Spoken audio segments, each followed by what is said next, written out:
ناظرین کرام، ایک مرتبہ پھر آثار قیامت میں آپ کو خوش آمدید کہتا ہوں۔ دیکھیے، دجال بے شک ابھی اپنی اصلی حالت میں ظاہر نہیں ہوا، مگر یہ جو دجالی گروہ ہے نا ناظرین، یہ کئی برسوں سے اس کے منصوبے پر عمل کر رہا ہے، اور اس منصوبے کی تکمیل میں بعض دجالی ریاستیں بھی اپنا کردار ادا کر رہی ہیں، جو ایسی ریاستوں کو اپنے آگے جھکنے پر مجبور کر دیتی ہیں جو ان کا حکم نہیں مانتی۔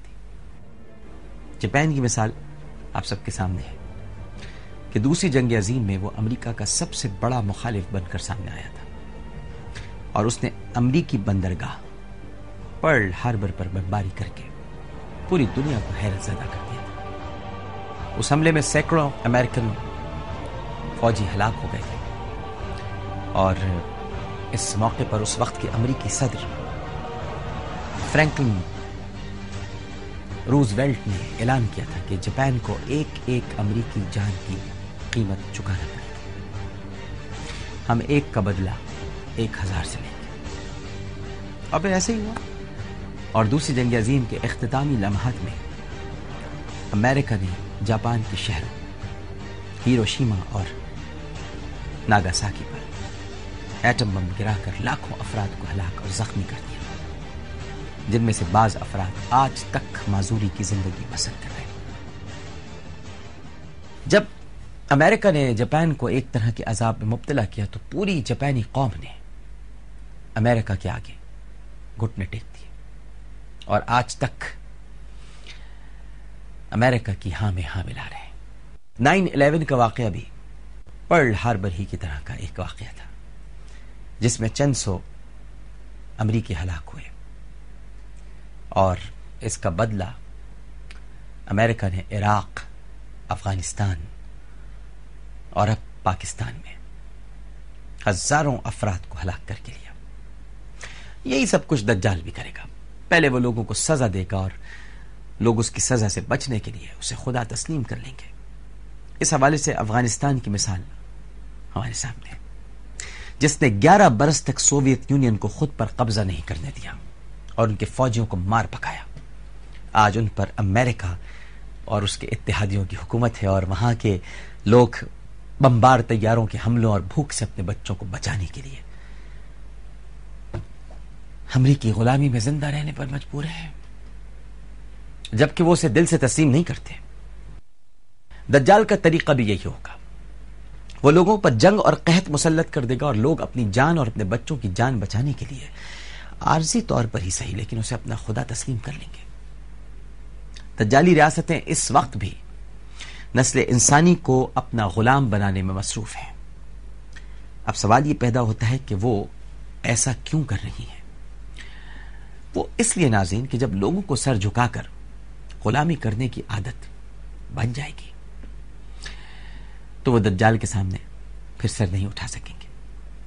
جو غریب ممالک امریکی امداد اور اس کے تسلط کو قبول کر چکے ہیں، وہ بآسانی دجال کو اپنا آقا تسلیم کر سکتے ہیں، جو اس کی خدائی کو چیلنج کرے گا، جو بھی وہ اس کی کھلی دشمنی پر اتر آئے گا۔ آج جو حربے اور طریقے غریب ممالک کو غلام بنانے کے لیے دجالی ریاستیں استعمال کر رہی ہیں، بالکل یہی کچھ بھی دجال کرے گا، یعنی خود ہی مسائل پیدا کر کے ان کو ختم کرے گا اور پھر سپر پاور کہلائے گا۔ ایمان کی آنکھ سے دیکھیے تو سپر پاور صرف اللہ کی ذات ہے۔ اللہ کے اسماء حسنہ میں ایک نام قوی بھی ہے، جس کے معنی ہیں زبردست قوت والا۔ ایک نام متین ہے، جس کا مطلب ہے شدید قوت والا۔ ایک نام عزیز ہے، جس کا مطلب ہے سب پر غالب آنے والا۔ ایک نام قہار ہے، جس کا مطلب ہے سب کو قابو میں رکھنے والا۔ اور ایک نام مقتدر بھی ہے، جس کا مطلب ہے پوری قدرت رکھنے والا۔ اور ایک نام مالک الملک بھی ہے، جس کا مطلب ہے ملکوں کا مالک۔ اللہ تعالیٰ کی یہ تمام صفاتی نام اس کی لامحدود قوت کو ظاہر کر رہے ہیں، اور انگریزی میں یہی نام سپر پاور کے طور پر استعمال ہوتا ہے۔ دنیا کے ہر کونے میں دن میں 5 مرتبہ تکبیر کی صدا گونجتی ہے۔ اللہ اکبر، اللہ اکبر۔ اللہ اکبر، اللہ سب سے بڑا ہے، اللہ ہی سپر پاور ہے۔ مگر میں یہ بہت افسوس کے ساتھ کہتا ہوں کہ ہم میں سے ہی بعض ہیں جو امریکہ اور برطانیہ کے لیے سپر پاور کا لفظ استعمال کرتے ہیں اور نادانی میں اس طرح کا کفریہ لفظ بول کر گناہگار بن جاتے ہیں۔ سپر پاور کا مطلب ہے لامحدود قوتوں کی مالک ذات، جو صرف اور صرف اور صرف اور صرف اللہ ہے۔ مگر کیا کیجئے کہ بے دینوں کے نزدیک سپر پاور ایک ریاست بھی ہو سکتی ہے اور ایک انسان بھی۔ جو لوگ آج امریکہ کو سپر پاور کہنے سے نہیں ڈرتے، وہی دجال کو بھی سپر پاور مان لیں گے۔ دجال کے لشکر نے سپر پاور کی اصطلاح بڑی چالاکی کے ساتھ پوری دنیا میں عام کر دی ہے، کیونکہ دجال کا اصل مشن ہی لوگوں کا اللہ پر سے ایمان ختم کرنا ہے، اور دجالی گروہ دجال کے آنے سے پہلے ہی لوگوں کے دلوں سے اللہ کی اطاعت اور عبادت کے تصور کو مٹا دینا چاہتا ہے۔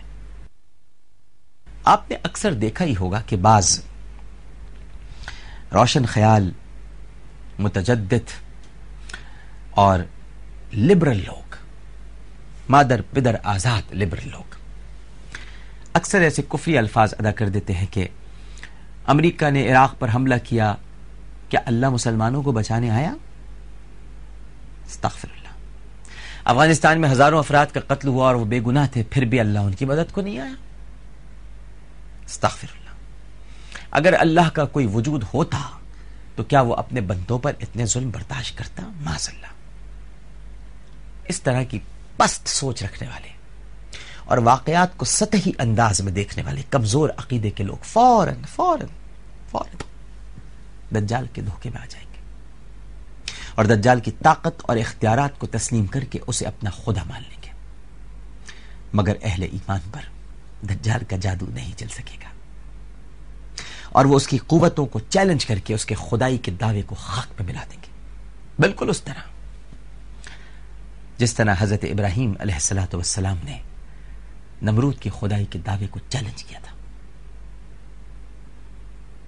گفتگو کا سلسلہ جاری ہے، لیکن یہاں لے لیتے ہیں ہم ایک چھوٹا سا وقفہ کے بعد حاضر ہوتے ہیں، انتظار کیجیے گا۔